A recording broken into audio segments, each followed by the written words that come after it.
Ozzie, who plays the part of Ozzie Nelson. And, of course, his lovely wife, Harriet, as Harriet Nelson. The older of the Nelson boys, David, appears as David Nelson.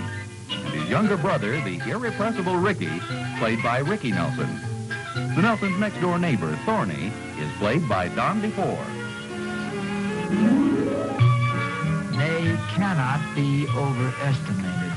Did you call me, dear? No, I was just talking to myself. Oh. Did you have a nice conversation? Well, I wasn't exactly talking to myself. I was just trying to figure out a subject for my speech tomorrow. What speech is that? Well, you know, the big one at the Chamber of Commerce. Dunkel is the chairman of the committee. Oh, sure. I didn't realize that was tomorrow. Yeah. The big luncheon. And you mean you haven't even picked out a subject yet? Well, I have a system that never fails. It works for any kind of a speech you want to make. I don't want to make any, thank you. But I must admit you've aroused my curiosity. Well, it's kind of an outline. You see, you use the same beginning regardless of what the topic is. The beginning goes like this. When asked what is the greatest fault of the American people, Theodore Roosevelt replied, "It is a lack of thoroughness." A good example of this is, and then, you see, you insert your topic. For instance, suppose you were discussing, safety on the highways.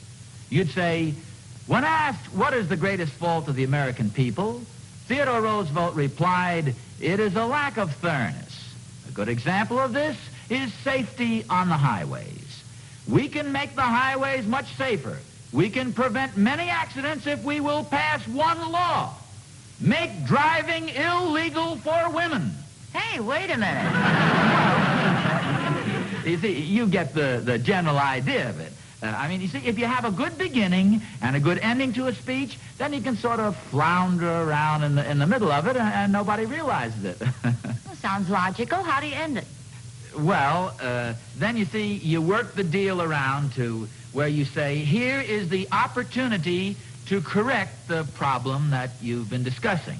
See, that gives you a chance to work in this little joke about opportunity. Would you like to hear it? I probably have. Well, anyway, it's kind of an amusing little joke. It seems that this night watchman was making his way through the park, and this young couple, this boy and girl, were sitting on the park bench.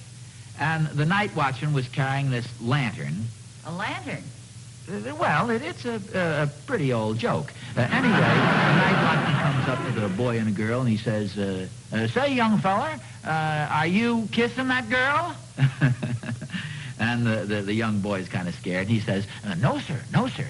And the old guy says, well, here, son, hold my lantern.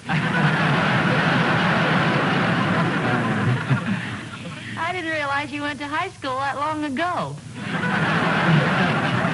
Well, it's not a terrific joke, but it puts him in a good mood. See, and then from there you say, and here is the opportunity to alleviate whatever the condition is that exists, and you discuss that, and then you go into the finish. For the finish, you recite that immortal poem, Opportunity. Master of human destinies am I. Fame, love, and fortune. Yes, I remember it, yeah. It's got a stirring finish. I like that old poem. But he who hesitates or doubts is condemned to failure, penury, and woe. Seek me in vain and uselessly implore. I answer not, and I return no more. It is rather overpowering. Yeah, it's one of those things where even though you don't know what the guy's talking about, it sounds pretty good. Well, it does have an important ring to it. It's quite a plan. Yeah, and the beauty of it is it can be used for absolutely any topic. Well, I can see that. Reminds me of a woman who spoke at our club the other day. Somebody say something about a speech? Oh, hi, boys. Hi, Mom. Hi, Mom. Hi, fella. Hi, Pop. Please don't mention the word speech. I have to make one in English class tomorrow. So what? What do you mean, so what? I'd like to see you do it. That's how much you know, wise guy. So happens I'm making a very important speech. Now, isn't that something? Oh, it's really nothing. You're not kidding. It'll be nothing if you give it. Oh, yeah? Yeah. Oh, yeah? Yeah. Oh, yeah? Yeah. Hey, wait a minute. Before you guys run out of breath, I think you should both know that you're not the only ones going to make a speech around here. Your father's going to be the main speaker at the Chamber of Commerce luncheon tomorrow afternoon. Oh, how about that? Yeah, for some reason they selected your old man. Are you going to make a political speech, Pop? Oh, well, I'm not sure. Not necessarily. I haven't decided yet. Well, I'm making a political speech. Oh, good for you. What office is your man running for? He's going to be our next president. Say, this sounds interesting. Could we have his name? Sure. Iggy Magoo. Iggy for president? Sure. He'll be the best president our home will ever had. He has to get elected first. He can't lose. I'm handling the champagne. He means campaign. I mean champagne. We're serving ginger ale right after the speech. You guys sound like you're doing this in big style. Oh, sure, just like the politicians. We're even going around kissing all the babes. What do you mean, babies? Who's running this show anyway? There doesn't seem to be much doubt about it. Our platform is no homework. You ought to have a campaign slogan. You know, like Tippecanoe and Tyler, too. Oh, we have all that stuff. Well, what's your slogan? Iggy Magoo and Loverboy, too. Loverboy? Who's Loverboy? Please, no embarrassing questions. Well, I must admit that confidence seems to run in the family. Your father hasn't even decided on a subject for his speech tomorrow. Aren't you nervous, Pop? Oh, not especially, David. I'm not too worried about it. How come? Well, I've got a little gimmick that makes it easy. You mean you give away stuff? No, nothing like that. So I was just telling your mother before, back in high school, our English teacher taught us sort of an outline that works for just about any speech you want to make. Is it hard to learn? No, in fact, it's very easy. You see, you begin every speech the same way. When asked what is the greatest fault of the American people, Theodore Roosevelt replied, it is a lack of thoroughness. A good example of this is traffic accidents on the highway. Look out now. Or whatever subject you may choose. That sounds neat, Pop. Then you finally work the conversation around to opportunity, then you tell a little joke. How do you work it around to opportunity? You do it very subtly, of course. For instance, you could say, and speaking of opportunity, and then you go on to say that this is the opportunity to correct whatever situation you're discussing. That sounds neat, Pop. Anyway, and then you say, and what is opportunity? Master of human destinies am I. That's fine, dear. It's a very fine old poem. It has a wonderfully strong finish, too. Seek me in vain, and uselessly implore. I answer not, and I return no more. Vote for Iggy Magoo. When asked what is the greatest fault of the American people,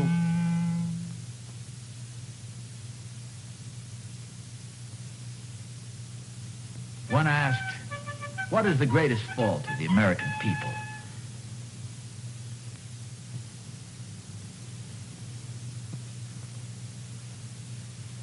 when asked what is the greatest fault of the American people. Hi, Oz. Hi, Thorny. Hey, what's this I hear about you're going to make a speech? It's really nothing.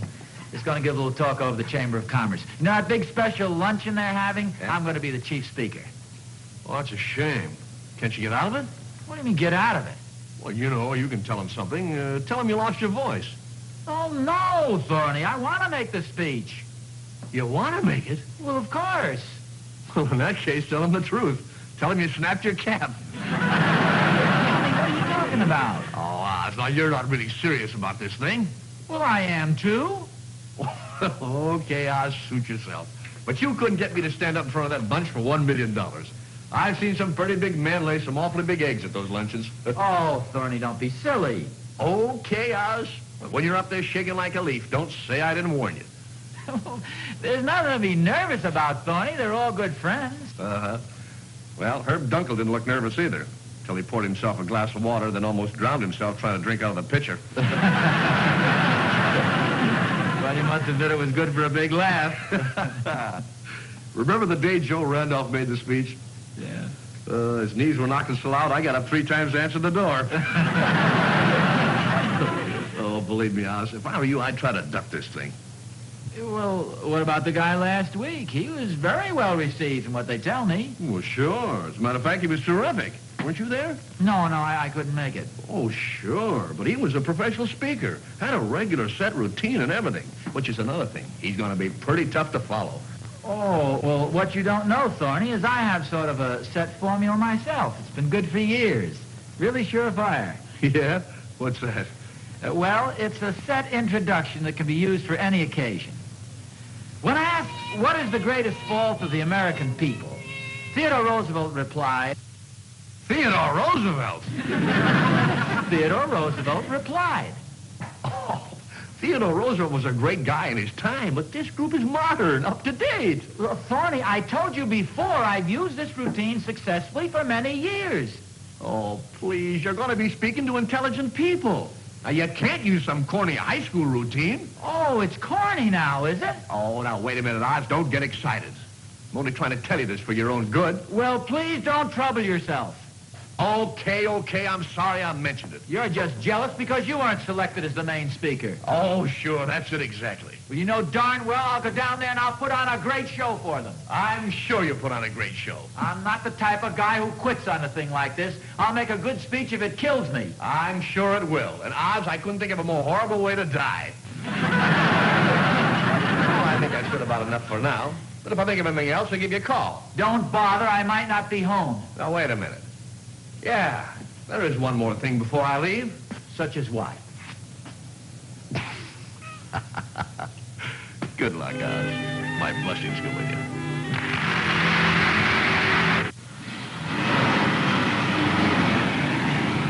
I've been trying to talk my husband into a food freezer for months. Me too. But a bigger refrigerator is my #1 problem, and, well, we just can't afford both. Pardon me, ladies. I couldn't help overhearing.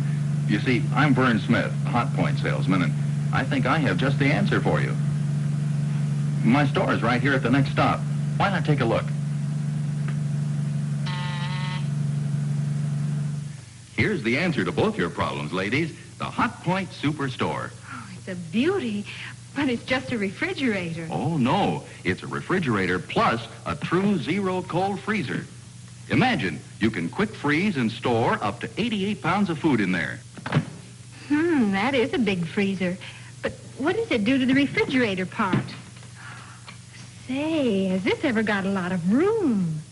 Oh, and convenient room, too.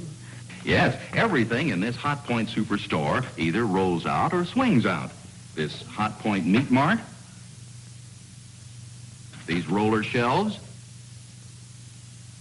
and these door racks put all the foods right at your fingertips. Big freezer, big refrigerator. Oh, I bet it sure costs a lot. Oh, no. Much less than a separate freezer and refrigerator. Then it must be the dickens to defrost. Not at all. It defrosts automatically. Mr. Smith, that's for me.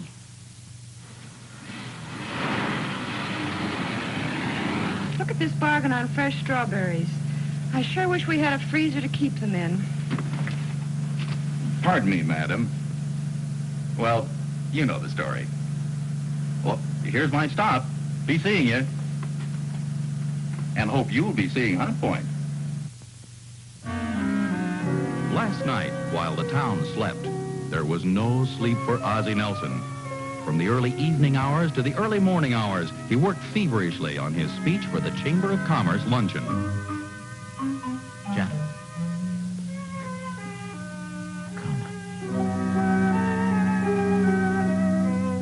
Time slips quickly by as Ozzie sits in the den, writing and rewriting. Mr. Chairman and friends. The clock strikes 1. But Ozzie's gonna write that speech if it takes him all night. Mr. Chairman and fellow citizens. 2 o'clock. A lesser man would have given up long ago, but not Ozzie Nelson. He moves into the dining room and tries again. Gentlemen of the Chamber of Commerce.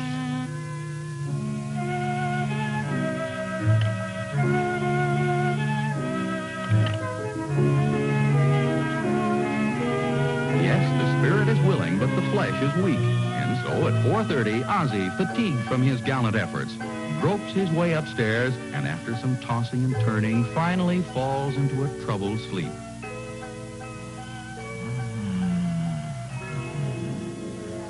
When asked what is the greatest fault of the American people, Theodore Roosevelt replied, "Here, you hold the lantern."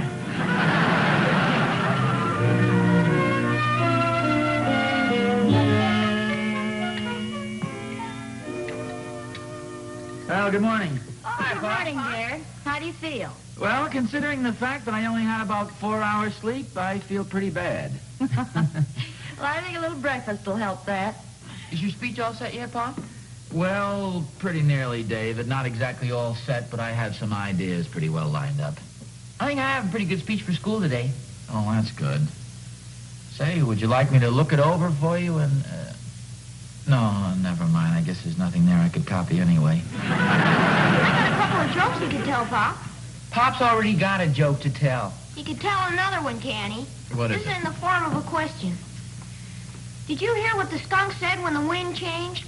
It all comes back to me now. Okay, quiet guy. That's the original joke. Have you got your speech all set, dear? Well, as I was saying to David, it's not exactly set, Harriet, but I have my ideas pretty well formulated. Well, how about that outline your high school teacher taught you? That sounded pretty good to me. Well, I've been thinking that over, Harriet, and after all, these are pretty intelligent men I'm going to be talking to today, and I'm not sure that a corny old high school routine like that would be very effective. Well, it sounded good to me. I thought of a couple of good beginnings last night. There's one of them just where I fell asleep. Gentlemen, we are here today. We are here today. And gone tomorrow. Gentlemen, I am here today. To get a free lunch. Stop interrupting your father. I don't know, dear. Do you think you ought to tackle this?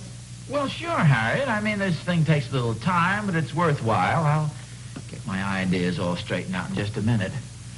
What was that other beginning I had? Gentlemen, I am here today to make a speech on why people should never make speeches. Gentlemen, I know you're wondering why I'm here today. Well, come in. Hello, Oz. Oh, hiya, Don. Say, you're a little early, aren't you? Lunch doesn't start till 12:30. Sit down, huh? Thank you. I want to speak to you about the luncheon, Oz. Oh, dear, this is terribly embarrassing, too. What's embarrassing? Well, I'm sure you've heard of Lieutenant Colonel Rex Farnsworthy. Well, I believe so. He's in the Army, isn't he? Yes, that's the fellow. Anyway, he's passing through town today on his way to Washington, just returned from a very hush-hush mission overseas. You know, top military secret stuff. He's written a book all about it. Sounds like a very important man. Oh, yes, he is. You can imagine what a busy man he must be, too. And you can also imagine what an honor it would be to get a person like Colonel Farnsworthy to speak at the luncheon. Oh, yes, of course. Well, we got him. But I thought you said he'd just be in town for today. That's right, Oz. We thought that since the Colonel would only be in town today, and since you live here all year... Oh, you mean you'd like to cancel my speech? Oh, certainly not, Oz. Oh, then you mean you don't want to cancel my speech? Well, yes, we are, but we won't like it. I really feel dreadful about this, Oz. Oh, that's okay, Dunk. You don't mind? Oh, no. It's perfectly all right. Well, whatever you say, Oz. I want to apologize again for this last-minute cancellation. Oh, forget about it, Dunk. After all, I'm sure you'll find the Colonel much more interesting. Well, this is very sporting of you, Oz. I just want to say you've been bully about this. Oh, thanks, Dunk. Oh, you've been more than just bully. You've been bully, bully, bully. Oh, that's right.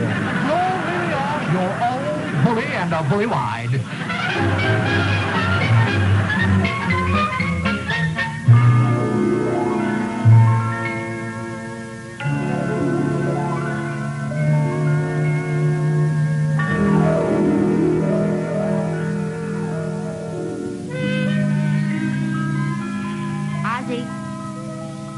Ozzie, dinner's almost ready. Dinner? Oh, for goodness sakes. Just thought I'd lie down here and rest my eyes for a few minutes. I must have slept most of the afternoon. Well, I thought I'd better wake you up for dinner. Besides, I wanted to tell you about the meeting. Meeting? What meeting? The meeting at the Women's Club. Oh, yes. How did it work out? It couldn't have been better. Now ask me what they decided about the playground. Okay, what did they decide about the playground? They're all for it, but it took a short impromptu speech by Mrs. Ozzie Nelson to turn the tide. Wait a minute. You made a speech? Yes, I did. And if I do say so myself, it went over very well. Well, good for you. How about your speech? Oh, well, never mind mine. Tell me more about yours. Well, I began it like this. When asked what is the greatest fault of the American people, Theodore Roosevelt replied.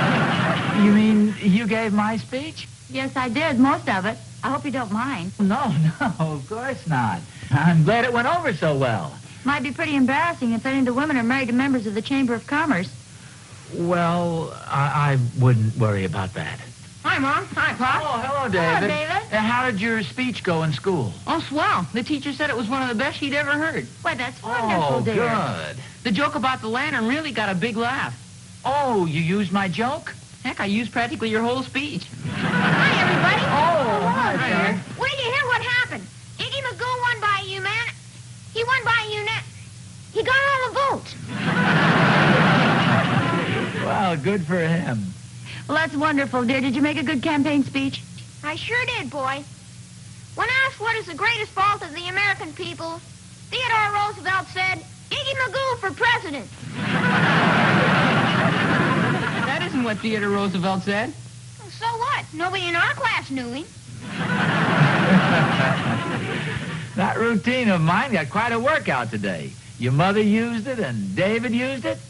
He did. Yeah, very successfully, I understand. Hey, what's the idea using my speech, David? Your speech is Pop's speech. Say, we all seem to have forgotten about your father. Yeah, how did you do, Pop? I bet you did terrific, boy. I'll bet he did, too.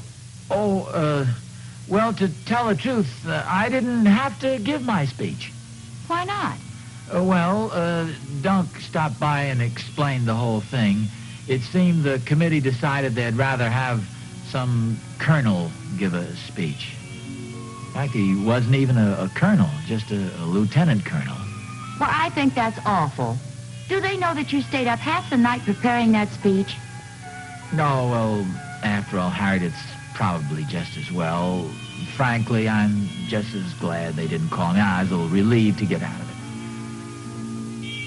Oh, come to think of it, I was worked up to just the proper pitch.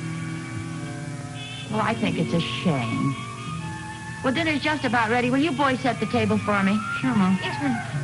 I'll help, too. No, relax, dear. I'll call you when dinner's on the table. Okay. Come on in, Thorny. Hi, Harriet. Thorny? Hi, Oz. Oh, hi, Thorny, old boy. Oz, old pal, I want to ask a favor of you. Anything except money. I know it's an imposition to ask you to make 2 speeches in one day. What's this, Thorny? You want me to make a speech? Well, now, look, Oz, if it's going to work any hardships on you, I don't want you to do it. Oh, no, I'd be happy to, Thorny. Oh, Oz, that's wonderful of you. Ordinarily, I wouldn't bother you with this, but it's such a big occasion. You see, it's a dinner speech. No, wait a minute. I think I've read about that in the paper. It's a banquet at the Elks Club, isn't it? No, that's another affair. Oh, I know. No, it's that big wing thing they're having over at the men's club. Who's chairman of the committee? So let me explain it to you, will you? Well, go ahead. Now, first, you know Charlie McGillicuddy. Charlie? Oh, that's right. His son is graduating from college at the midterms. Say, Thorny, don't tell me they want me to make the main speech at the graduation exercises. No, Oz. Will you listen a moment? Okay, go ahead. Now, I'm sure you've eaten at Charlie's Diner. Well, certainly I've eaten there lots of times. Well, this is a big night in Charlie's life. He's just added 3 more stools at the counter and a booth for ladies. Tonight at 10 o'clock is his grand opening. You mean this speech is supposed to be given in Charlie's Diner? That's right. And there'll be free hamburgers in it for both of us. I thought you said it was supposed to be a dinner speech. Of course. A lot of people will be eating dinner. After all, it is a diner. I know, Thorny, but this is ridiculous. Oh, now, Oz, I promised Charlie you'd make the speech. Well, you can just tell Charlie that... I mean, of all the silly things, Thorny. After all, making a speech...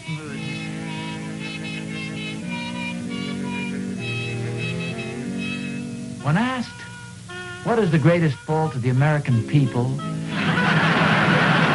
Roosevelt replied, it is a lack of birth. Although at first blush it may seem to belie the dictum of this famous statesman, nevertheless our own Charlie McGillicuddy has left no stone unturned, has seized every opportunity to make this delightful little establishment the finest in our community. And speaking of opportunity reminds me of a little story you might enjoy. It seems a night watchman was going through the park. Here's the most important air conditioning news of 1954. Brought to you by Hot Point in this new Hot Point push-button air conditioner. It has features and extra values that can be demonstrated right before your eyes. But most important, Hot Point has this amazing new electronic filter that does things no other filter can do. It traps over 100% more dirt, dust, and pollen than any other air conditioner made. What's more, this Hot Point electronic filter is permanent, never needs replacing. See a dramatic demonstration of how it keeps summer dust and dirt out of your house now at your Hot Point dealers. For extra values and advanced features that mean more healthful summer comfort for you, get the Hot Point push-button air conditioner. Think my speech went off okay? I think it was wonderful. Oh, gee, thanks. Oh, I'll get it. Hello? Yes, it is. Oh, you did? Who's that? Some fellow was at the diner tonight. Oh, thank you very much. Next Saturday afternoon? Oh, sure. Yeah, sure. I can make it. Be glad to. Sure. Okay. Goodbye.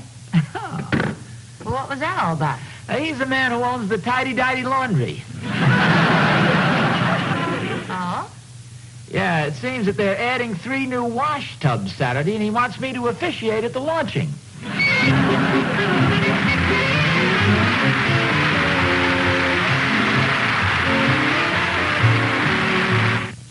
Next week, The Adventures of Ozzie and Harriet, starring the entire Nelson family. Ozzie, Harriet, David, and Ricky will be brought to you by Antazyme. Listerine Antazyme toothpaste stops the major cause of tooth decay every minute of every day. For the finest, first.